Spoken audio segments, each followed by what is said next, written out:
Senate President Chis Escudero, dapat igalang ng Kamara ang desisyon ng Senado na ibalik ang articles of impeachment. Kung may gusto raw klaruhin ang prosekusyon, idan ito sa formal na proseso at hindi sa media. Nangunguna sa balita si Dave Abuel. Pinangunahan ni Senate President Francis Chis Escudero ang Independence Day celebration sa Barasuain Church sa Malolos, Bulacan.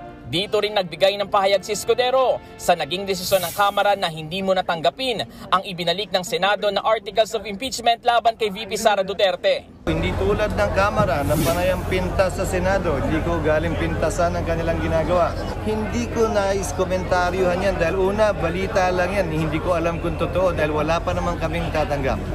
Lahat ng komunikasyon sa ngayon na may impeachment court na sa pamamagitan na ng pleading at hindi press release o press con.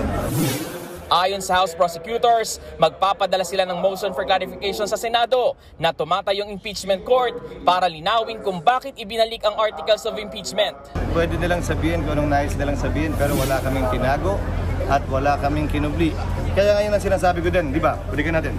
Ayaw ko ng caucus para pag-usapan ito, edi lalo nyo kami inakusang may plano at tinago at may usapan.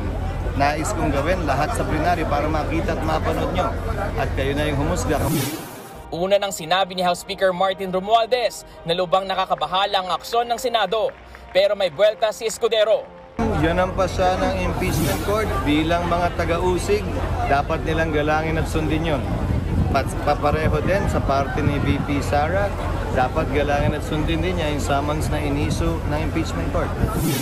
Kahapon lang nang matanggap ng opisina ng bise ang summons ng impeachment court. Binigyan ng 10 araw ang bise para sagutin ang articles of impeachment laban sa kanya. Dave Abuel, News 5.